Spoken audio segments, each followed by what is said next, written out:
Welcome to the Golden Line Training Podcast. I am your host, Ricky Kopp. In this podcast, we're going to feature several amazing athletes, along with our coaches, Matt Bryant, who is the owner and the founder of Golden Line Training, and we've got Coach Greg Strootman and Coach Traven Benton. We're going to talk about the sport of CrossFit itself and the training priorities that go along with it, the fueling, the preparation, managing your stress and recovery, and so much more. So join me as your podcast host as we look to bring together the entire picture and leave no stone unturned. Right. Welcome to the Golden Line Training Podcast. We're here with Coach Matt, owner, founder of Golden Line Training, and myself, Coach Ricky Kopp, host of the Golden Line Training Podcast. We wanted to kind of get on here today and just kind of recap the 2025 CrossFit Open and talk a little bit about, some of our athletes and other athletes out there that are just kind of striving to do their best on the Open. There's a lot of people gunning for breaking into that top 1%. A lot of people in age groups going for that top 200. So we're just kind of looking at, the Open now that the dust is sort of settling. And we're just going to break it down, what we saw, how athletes performed, what you can do to improve your training moving forward, and also just kind of deep dive into our approach to coaching up athletes through this and taking a systems development approach and pulling insights from what we saw and conversations that we've been having. And then we'll kind of just wrap it up with some takeaways and what people can do moving forward, what people are going to do moving forward that have made it into that next stage, and what to talk to your coach about. So, critical role in all this is having that conversation, reviewing your videos, reviewing how you did, reviewing how your mindset was. So the best thing you can do is learn from all this, whether you did good in your eyes or you didn't do exactly how you wanted to do. But I'll kind of kick it over to you, Coach Matt, and if you can kind of expand on that, what you saw, and some things that you can kind of give some athletes moving forward after this Open. Yeah, totally. I mean, what an interesting season so far. I think one thing to just start with is um, it's best not to have any negative thoughts from the start in anything. And it's easy to have negative thoughts, especially when things change all the time, like CrossFit. But I've been doing CrossFit, and I got my level one in 2008, and I've been doing this a very, very long time, and it's never the same. So if you want something the same, go play pickleball or something, and get on a schedule. This is the way that it is, and there's a lot of beauty in that. But there's also frustration, but like the part of the challenge of CrossFit changing every year is an incredible moving target, and it's an incredible worthy opponent for people like coaches. It's probably why I still do it, because I like moving targets. But it's an incredible worthy opponent. So don't complain about the change. It's going to happen. CrossFit's getting sold. Who knows what they're going to do next year for the Open? Is it going to matter? Is it not going to matter? Are they going to, like, who knows? So we do this thing because we love exercising like this. We love using all these different movements. We like getting better at gymnastics. We like getting better at the barbell. It feels good and actually makes our lives better. It makes us a better husband, a better wife, a better brother, a better sister, a better just a better person, right? Because really the biggest thing is like you just want to be a walking blessing, right, Rick? Like you want to be a good human being, and that's what this some of this stuff does for you. So don't forget those little things, and don't forget to enjoy yourself along the process. Um, I feel like when a leaderboard gets tossed into the mix, like it just changes the frequency of the validity of the movements. Like this is a worldwide, event. There were How many signed up this year? Do you know off the top of your head? It was Uh, more, but it's still n- like 200,000 people. You know what I mean? So, when you have workouts like the Open, you're always going to have shakeups and you're always going to have those things. So, I just I love that because like, you know, I hate when someone's like, I wish I would have done better and they're down on themselves. That is so much fuel for the fire, it's not even funny. And if you have a simple workout like 25.1 or even the last one was like fairly simple. Some good pacing mastery in all of those. You get to just expose yourself. So I can't wait to dive into kind of the build and the energy system kind of uh, ideas around doing the thruster workout second and what that meant for people and why maybe they felt the way they felt during that one instead of it being week 3 or after 2 tough weeks where they're dampened a little bit and they're ready to go with that kind of workout.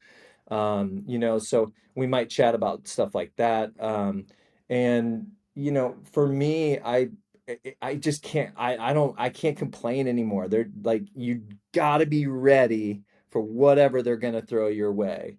I do think how interesting they took the top 33 from 3 workouts, and they're going to take the top 33 to the west. They're going to take the top 20 to the east, which we've got a bunch of people, got a bunch of golden liners are in there. I mean, yeah, we're super happy about that. And then everyone's wondering, like, well, now they're going to do Isabel at 155, 225. Like, are those people going to be able to do that because they didn't test any strength? So, like, there's endless things that we can talk about or battle. So, but that's just the name of the game, and that's the sport we've chosen. And so, um, I had a lot of people that maybe weren't quite where they wanted to be yet, but they got better at what they need to get better at. And like you can't just be where you want to be. You've got to take the stepping stones. You've got to do that. So be a little upset, that you're not where you want to be, but don't dwell on it. Don't get overly engulfed in your scores. A lot of these workouts were shake-up workouts. For example, like I'm not training really hard anymore, but I thought I did pretty good on the last one. You give me some power cleans, you give me some power snatches. I'm 6'2". Well, on the rower, like it's not enough wall walks, right? Like it's Shake-Upville, but that's what it is. And if you have Shake-Upville with only 3 scores, it's a tough boat.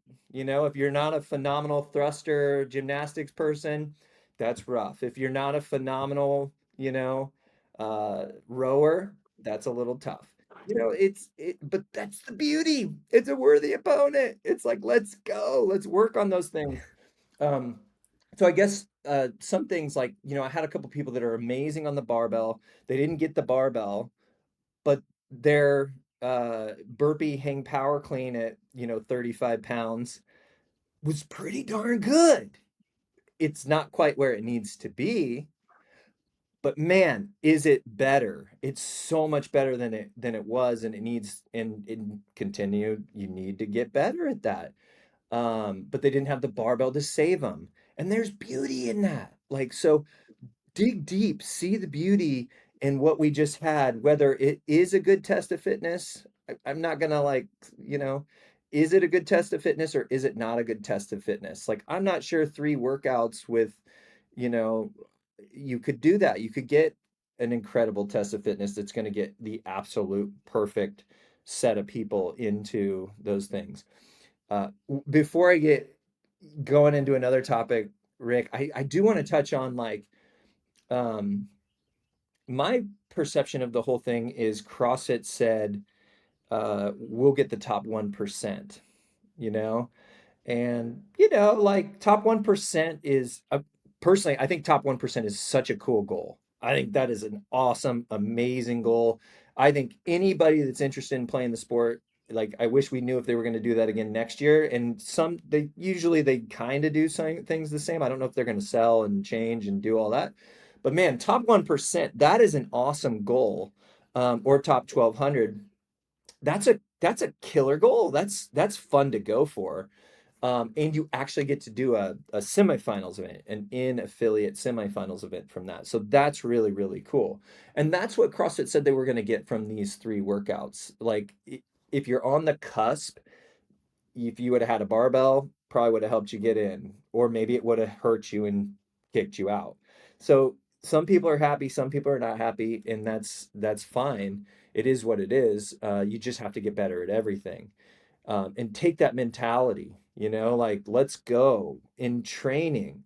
Don't just love your barbell work. Know that you need to do the burpees and the echo bike work. Know that you need to do that stuff, and don't go through the motions when you're doing it. That's a huge deal. So we'll talk about that a little bit. So back to my point, CrossFit said they're going to get the top 1%. Um, and TFX said they're going to use the top 33, which I think it's got to be top 35 if they're going to take 36 because they didn't allow the East folks from the podium. So I don't think Right. it's top 35 or top 33. We don't know the answer to that. For the females, I think the males podium was all West guys, so that'd be top 33. But and then Syndicate's taking the top 20 in the Open, which Tracy Johnson's in there. Let's go. Coach Greg coaches Let's her. go. And we've got, 4 or 5 people in the West, like in the top 33 right now. So, it's good, it's exciting, and they work their tails off. And I'll be the first one to say, like, some of these workouts were terrible for some of these top athletes that we work with. They had to fight to get in there because of the shakeup, because of what was going on with the workouts, and it's only 3 scores. So, to my point on this, TFX and Syndicate just said, I don't know if they had conversations with CrossFit at all, but they just said they were going to use the Open as the qualifier, which thank you for not making us do another qualifier, right? Yeah. Yeah. There's But enough of that. but all CrossFit said was they were going to try to get the top 1%, right? Right. So, is it a well-rounded test? Well, it don't matter because it was what it was. And some of it is true, like, hey, those workouts were really not good for you. That's a bummer. We can't have those holes, you know? Um, so, it's interesting because it'll be cool to see who's the competition, and in the West, the competition in the East. And there's probably some people that squeaked in that would definitely have not squeaked in if there was a strength event. So, but that's the story. That's the game. It's the game we're playing. So, you can lick your chops when you get the strength event, and if you don't, you gotta sell your soul to stay in the game sometimes. And there's so much beauty in that. That's why I like this stuff. Super challenging, very mental. I think less workouts is more heady. It's more difficult on the mind, because maybe your scores aren't leveling out like they might normally do with the strength event. So I could go on for days, Yeah. Rick. I don't want to ramble too much. I think the open was the open, right?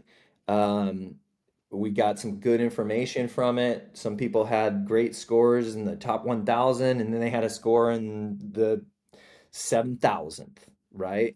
Like, it's beautiful, and it shows us what we need to work on in it, and it's really, really useful. So, I'll kick it back over to you, Rick, so we can stay on topic. Yeah, yeah, for sure. To circle back to that question earlier, there was 233,000 open participants this year, which whatever, opinions you have on it, the facts are it was a 32% decrease in open registration versus the previous year. But to kind of go back to the open itself, I looked at this and I agree. It's the open. It's for the most part what we expect and what we normally see, minus a heavy lift.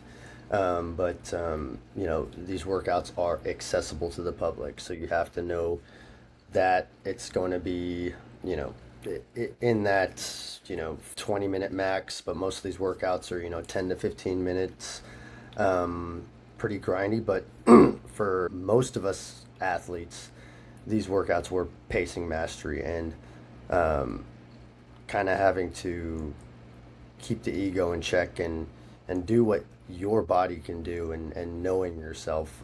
So just kind of running through this a little bit. 25.1, I think a good takeaway there is that's a workout where engine work really matters, and specifically the ability to sustain moderate load movements over a long period of time.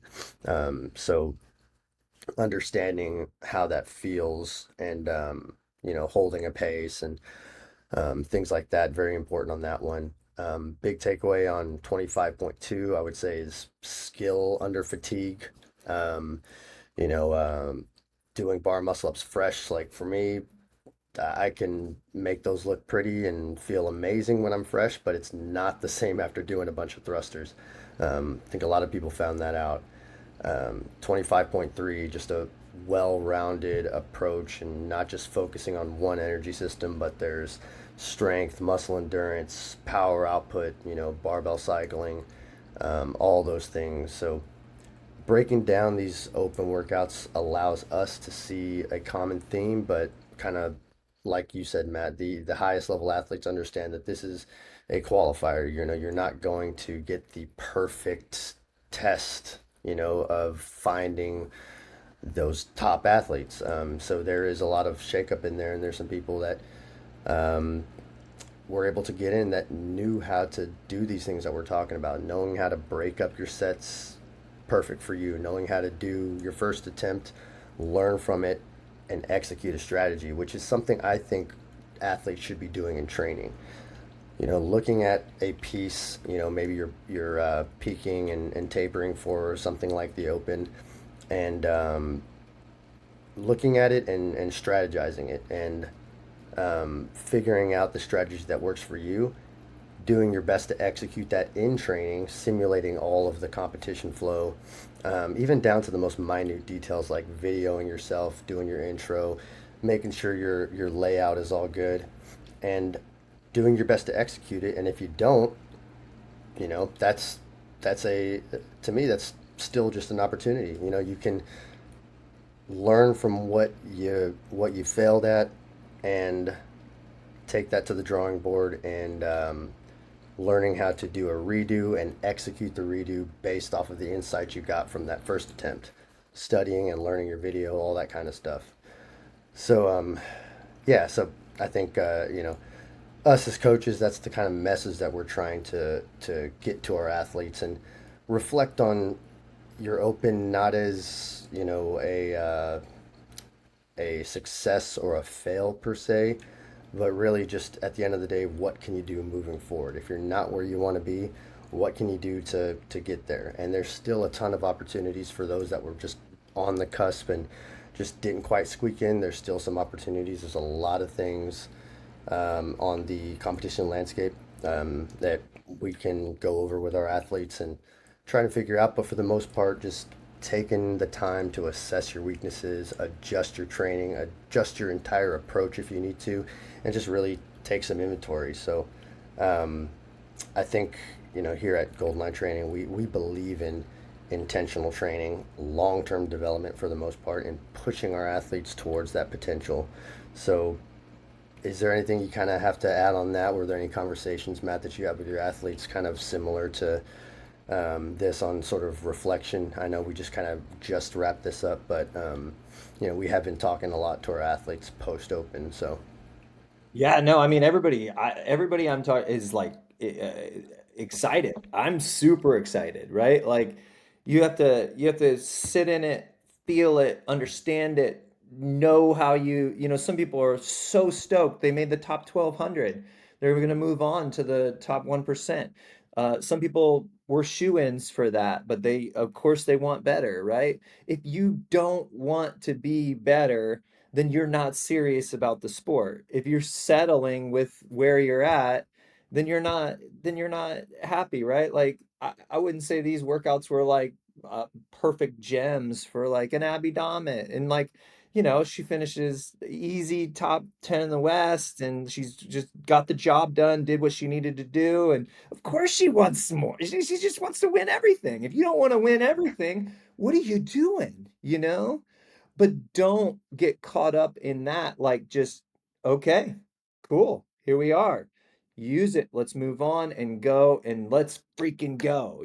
Like, it's an exciting time to really get into things. And um I definitely do want to talk about pacing mastery. I definitely want to kind of maybe even go over all the workouts, because there was a lot of really beautiful stuff in those. But yeah, I mean, people are excited to move on. People are excited to get ready for the next thing. Some people used the open as just like training and feeling it. I will say one thing about the open and those style of workouts, though every one of them is absolutely painful. The open workouts are always so painful, and they're just like they allow you to go into places that you don't normally get to go into unless you're competing, or unless you're working on peaking into an event, which it's hard to do by yourself if it doesn't matter. There's not a leaderboard. Even in training, it's hard to do that. So like exploring those dark edges, exploring those things where you are. Like, there's athletes that on the last workout, like an eighth of a second faster per barbell movement, right? That's 75 reps, Rick. I'm not going to do the math, but that's seconds of time, right? So Yeah. like getting in there, there is no better way to learn yourself than actually spending time rewatching your videos. Like, who does this, like, master? I mean, he's a little obsessive about it. I love it. I think I know. Traven. Yep. Dude, the guy, like, he's like, I'm like, hey, what's up? How'd it go? This is, here, what do you think? Blah, blah, blah. And he always finishes with like, I'm gonna watch it. I'm gonna watch it. Yeah.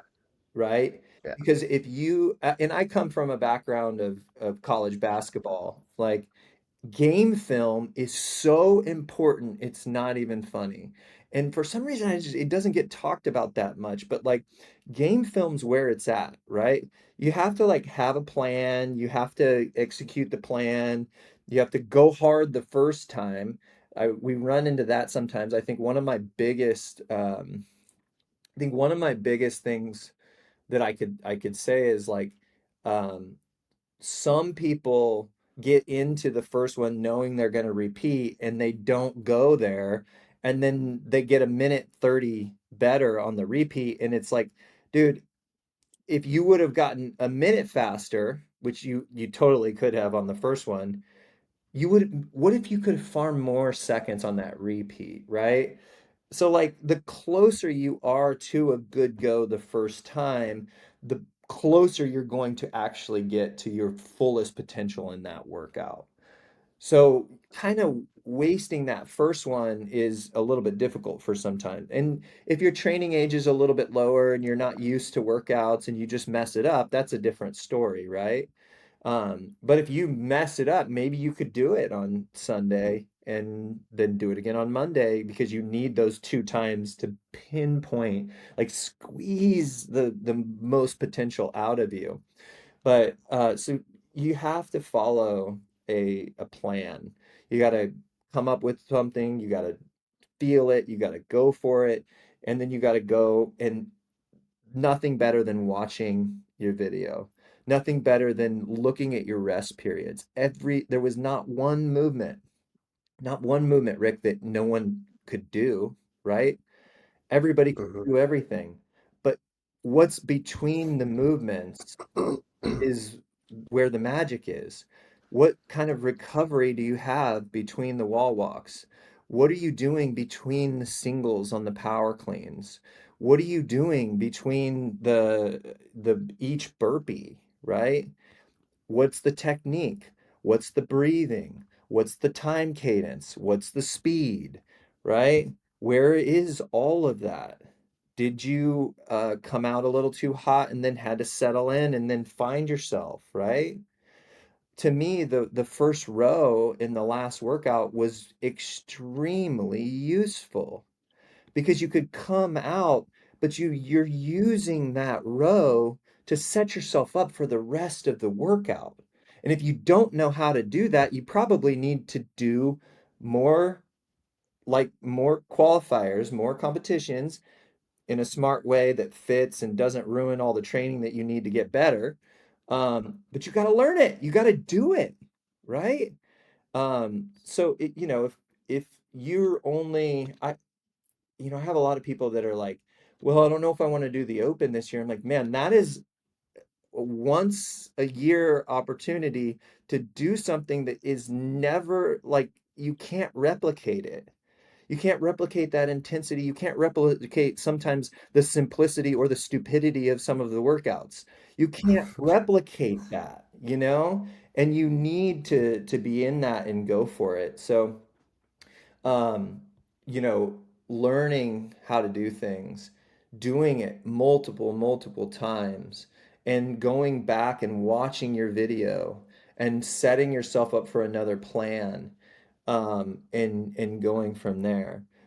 There's so many different kinds of athletes too, Rick. Like some athletes are really intuitive, right? Some athletes, they're just, I kind of call it athleticism. Like they're just super athletic.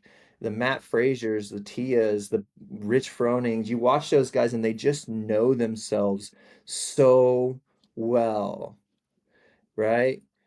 Well, if you don't know yourself all that well and you're doing power cleans and you're thinking about the last row, like, are you going to slow down a little bit on the power cleans? Probably, right? So, like, one thing is just staying in the moment in the workouts, right? And you're riding the edge. And sometimes the edge, you have more than you think you can give, right? And sometimes, you go over the edge and you learn. And that's why, like, in athlete camps and one day camps, athlete camps, um, even in training, whenever, I'm kind of, or like you can do it with imams, there's nothing better than pushing people over the edge on purpose sometimes so they can feel the other side, right? And so, are you the athlete that is super intuitive and just kind of nails it and like feels it, right? It's like, well, I don't need a rep scheme that's super perfect because I can feel it in the workout and I'll know when to break and I'll know my rest periods, right? Abby Damit's phenomenal at that. She's really, really good at like we come up with loose plans. She's like, yep, yep, perfect. I'm gonna feel that. Yep, I'll be able to make the changes in there. That's what you want to get to, right? And some people, it takes a very long time to do it, but it's kind of opening the fields of the potential of that coming in because some people get so fixated on their rep schemes, they get so fixated on worrying about the rest of the workout that they slow down in that time. So, are you a really intuitive athlete? Are you more of an analytical athlete that does need a plan that has to come, with the exact numbers and you can do it, right? Or are you kind of an in between? Like you want that plan, but you can deviate from it and you can come up with rep ranges that make sense. Do it. Unfortunately, these workouts were kind of pacing mastery, so it's like you got to do it, you got to feel it, and then you got to refine it. And on repeats, there's so much that goes into it. There's never going to be a repeat where you're not about halfway through and you're like you don't want to quit, you know? And you're like worried if am I going to beat this thing? But the best athletes snap right through that, or they don't even have it because they know and they have the experience. So, experience and repeats is a huge deal. The mental game of repeats is a huge deal. And sometimes you just have to choose to do better. I was playing around with repeats this time. I like to get in and feel things. I did the last workout and felt pretty good. Thought I paced it really well. I was like, man, my first attempt, I'm like, I don't even, and then kind of just wanted to do a workout and I like feeling this stuff. I like it so I can talk about it and do it. And, I went to the regionals in 2013, Rick. I still got a little bit in me. Um, but my repeat, I felt so much worse. I was on the row and I was like, there's no way I'm gonna beat this, right? And I stayed diligent and I went to my pacing. I went to like my being in my knowing in the workout, right? And that's something that like you have to you have to chase. You have to like want that. You have to know that it's available too. But being in your knowing during a workout is absolute gold. It allows you to farm seconds. It allows you to stay calm. The moment you lose your knowing, like you get worried. There's fear that comes in. You're not sure if you're going to be able to do it and move on. So I slid into my knowing and I felt so much worse. I did a minute and 13 seconds better. It doesn't matter how you feel sometimes. So, gosh, there's so much beauty in repeats. It's really a cool and interesting. It's a mental project. It's a physiological project. It's really beautiful. And if you go in with any fear, it's over. You know, you got to go in. You got to go towards it. We should do a whole podcast on fear. I study that nonstop. Fear is it's really the only thing that holds us back from anything. And it's the only thing that causes any low frequency. And any low frequency during a workout, you're done, man. Um, so man, so many different athletes, so many different kinds of athletes, so many different strengths. It's so beautiful to see the difference across the board. So, um, beautiful. Yeah, sorry, Rick. Another tangent, buddy.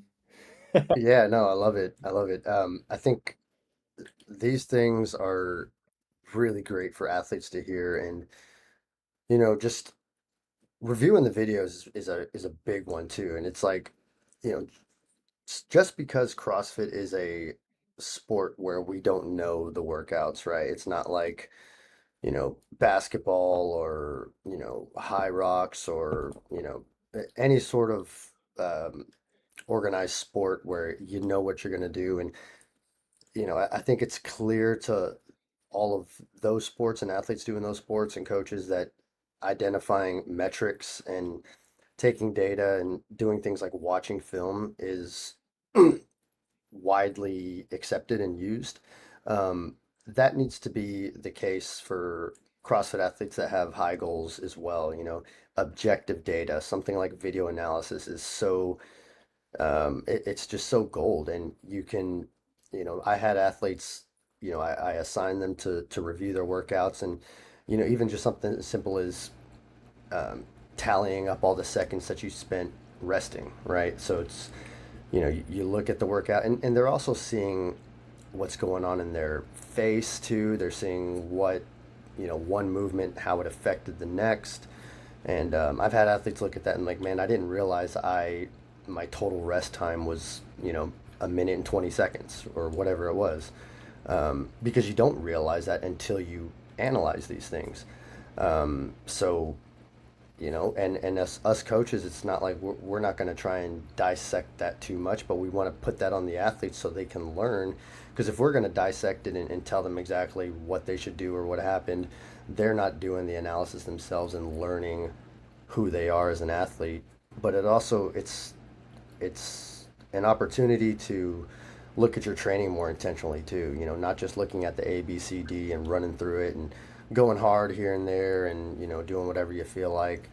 Um, but using that as an opportunity to know when to dial back and throttle forward. So I think for us, it's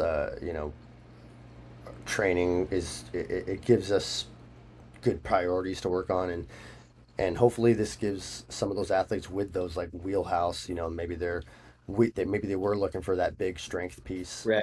in the open, but maybe this is a good opportunity to like say, hey, you don't need to be doing max lifts all the time, or you don't need to be doing a bunch of you know, whatever it is, right? Right. Um, and you can prioritize the things that clearly set you back on this open. So yeah, I would say for athletes, like this isn't just about programming and hitting hard workouts daily. Most of our athletes have that pretty much down pat. We're not coaches that are, it's, we're not exactly just motivating people to like wake up and go do their workout. Most of our athletes are obsessed, We right? like you And gotta we don't worry about the dial back a little motivation. bit sometimes. Like Yes, exactly. Yeah, we actually have to I pull people love that back more about than we do. everybody. Like we work with serious people. Like Exactly. motivation's not an issue. Like Right. consistency and doing workouts, like no one's missing workouts. And if they do, they probably feel really bad about it, unfortunately. You know. So You're never going to hear us talk about wake up and get out of bed and yeah, own like the day because no, our like athletes are you're hard already chargers doing and a little that bit if you too work hard. with us, right? Like we're taking Yeah, yeah, the next step. Like we're teaching yeah. you the intricacies of finding yourself and working on weaknesses and putting things together so that you can be the very best athlete that you want to be because you want that already. You, Bingo. and you're willing to, yeah, well said, Rick. And you're willing to go to depths. And that's what the open kind of helps people do is find new depths, especially on repeats. And there was one thing that I wanted to just touch on really quick, Rick, is it's these kind of workouts, especially, it's like if it's for time, right? Like when there's a leaderboard and it's for time and the whole world is involved, it's not high school, you know? It's college. It's college or pro. I don't like to use pro because I think about basketball too much, and pro basketball's slow and lazy and all sorts of stuff. So it's college, Floppy. right? But I cannot stress, like I remember the first time I caught a basketball in college in my first game as a freshman, and the speed was just accelerated times two. It was like I caught a basketball and I couldn't breathe, and I wasn't used to that because I was used to high school, right? Hmm. But it's like that. When there's a qualifier, you have to get used to being smothered. You have to get used to having a sense of urgency that's perfect for you. But that sense of urgency for some people, it can feel suffocating. Like the first time I caught a basketball and was like, holy shit, I can barely dribble. This guy's in my jock, Like, what am I gonna do? And you got to gather yourself and you got to be strong and you got to be focused the entire time. And if you're not doing that in training sessions, I'm not saying you have to like focus yourself to exhaustion or focus yourself and be like, you need to do intensity when you need to do intensity. But what I'm saying is like focus and understanding the sense of urgency in workouts is so good for athletes to understand. And like the positive pole of having that sense of urgency is you find the edge. And if you can't find the edge, then you're not really pinpointing like what you're capable of doing in that moment, right? I don't know how many people they're not as good or they're not as talented as other people. They're not even as fit, but they beat them.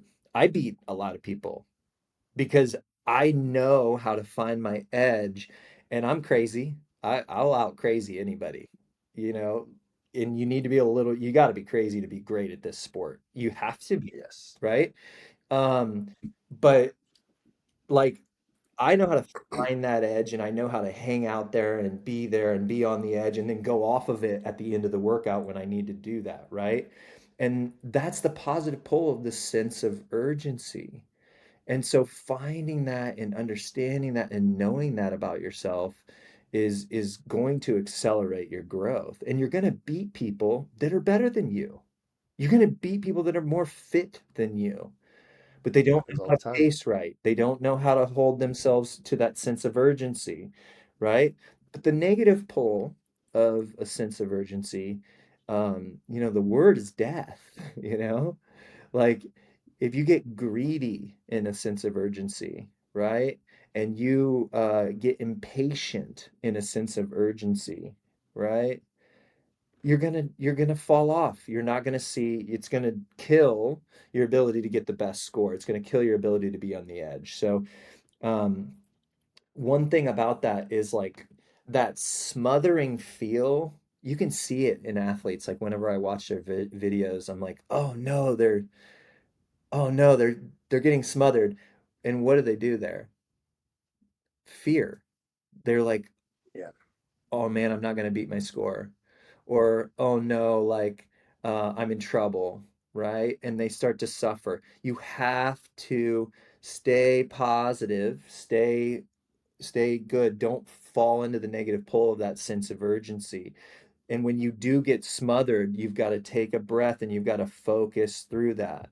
Don't lose focus. You can see it. It's like a light switch. Like people just like, boop, oh, fear took over. Game over. And what that is it's a lack of being neutral whenever things get really, really tough. Like some people, when they go upside down on the wall walks and they breath hold a little bit to get into it, boom, neutrality out the window. They start to suffer a little bit because physiologically your body's like, why are you going upside down? Like what are we doing? My blood pressure's going up and my heart rate's going up. You just freaked me out, right?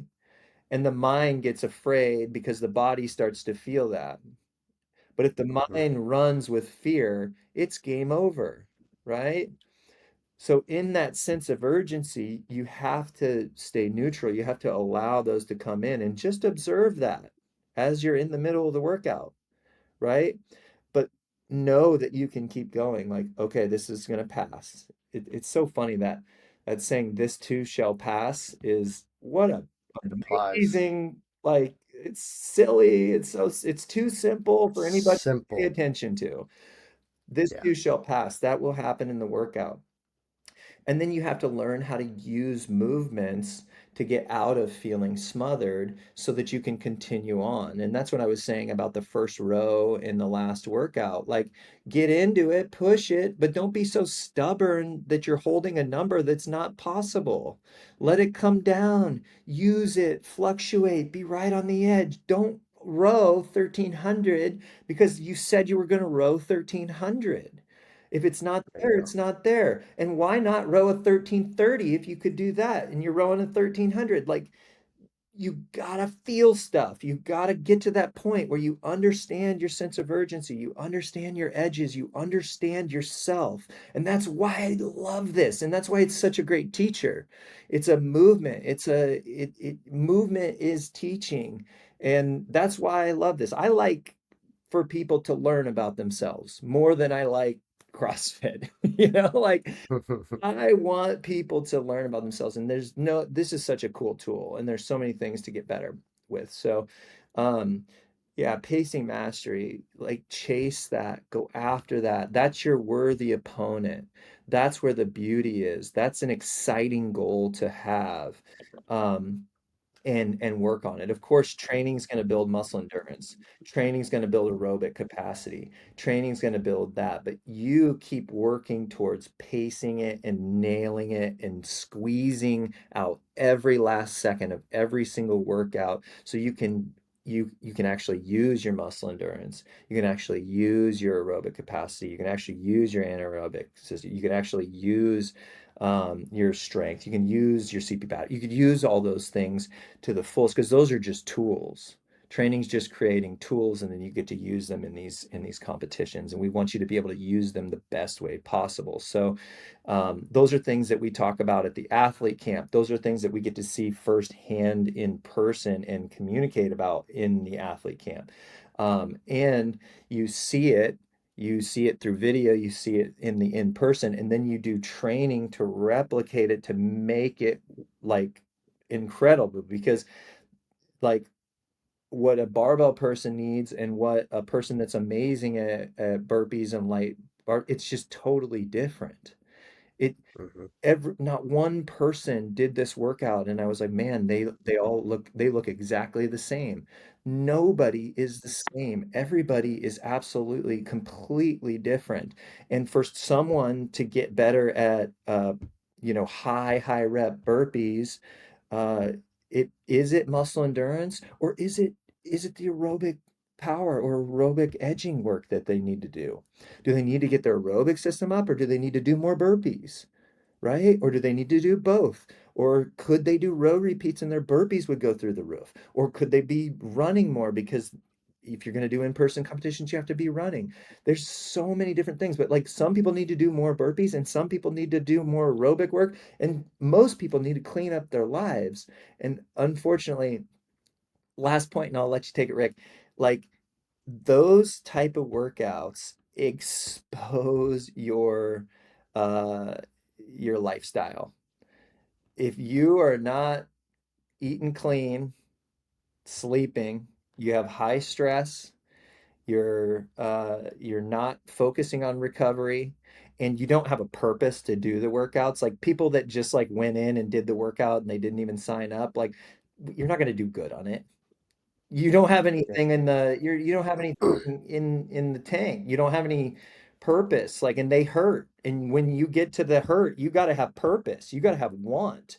You got to have desire. And if you're just doing it for fun, like you might do well, but you're not going to get the best score you could possibly get. And you're definitely not getting the best score you could possibly get if you don't repeat them too.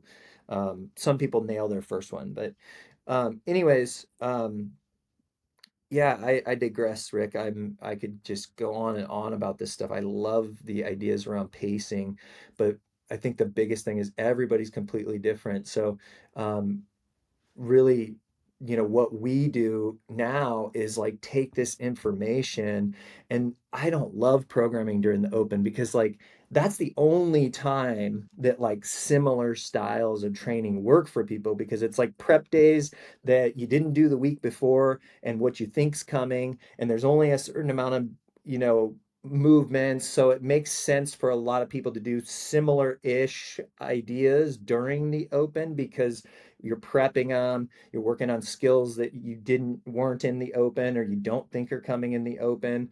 But now is the fun part as a coach where it's like, let's build out those individual designs. Let's build out those, the way this person needs to get better at burpees, the way that person needs to get better at light barbell cycling, the way this person clearly needs to work on their aerobic system and get better with that while they build muscle endurance. This person like still got to work on absolute strength, or this person they need all the bubbles to come up at the same time, right? Hmm. And this is the time. This is it. This is where that is happening and where it needs to happen. Um, and so it's super exciting. It like this is what we do. We geek out. We do that individually. We're not just like gonna take one program and just give it to everybody. Like this is the time where we do that and we build that out. And it's kind of a fun time too, because you need to get into a little accumulation. You need to be building absolute strength. You need to be building muscle endurance. You need to be building a huge aerobic capacity because we've got a little bit of time before May 1st. But this is the time where you have a little bit of an accumulation, and then depending on what you're doing, you go off and taper and build into all the beautiful things that are coming. So super exciting time, Rick. Yeah, I think just to kind of wrap up some of the key points that you were just making is, really good information to hear is like, purpose is definitely going to drive you further than motivation and, discipline and all those things are ever going to take you. And that's so, just having a purpose behind why you're doing what you're doing. And if you don't know that, get with your coach and figure that out, or, just take some time to reflect, journal, whatever it is you got to do. And also too, just fear, understanding what fear is, because to the body, fear, anxiety, excitement are all kind of the same thing. And it's all about how you perceive it and the story you're telling yourself, because you can let fear drive you to the ground and allow you to hate the sport and hate training and just have a negative relationship with it. Or you can view fear as something like, you know, I'll take for example, you're about to do a bungee jump or a skydive for the first time. There's fear, right? You're right up until the point where you jump out of the plane or you jump off the ledge or whatever it is. But what's on the other side of the fear? There's joy there. There's accomplishment. There's, I did that. I overcame that. So the story you're telling yourself is very important. And um, also too, kind of going back on how you were speaking about feeling how things felt in an open workout or an online qualifier. Whereas, you know, if you know yourself, it doesn't really matter how you feel, right? It's like, a redo might not feel great. These workouts don't feel great. I don't think anybody ever told me that I felt amazing throughout that whole workout. It hurts, it sucks. But how you're feeling, say you're walking up to the bar and you're going to do these bar muscle ups, 25.2, right? I feel a certain way. I feel shitty, but am I going to fail this muscle up? No, I can get up there and do it. And I can stick to the plan loosely. And I know myself I know what my body can do versus how I'm feeling. So I think this is a really good spot to wrap up on and just wrapping up this 2025 CrossFit Open. To our athletes, to any athlete out there, the Open is a test. It's a test of fitness. It's a test of mindset, preparation. No matter where you placed, you know, you can sit with that for a while, but at some point you gotta take that step and start the process. And to me, this is the most fun is post competition reflection and then coming up with a plan and that volume accumulation phase and working on your priorities. Because when you look back on all this, I've heard a lot of retired CrossFit athletes say the same thing is they look back on their career and what they cherish the most is the process, is going to the gym every day, the Monday to Friday, right?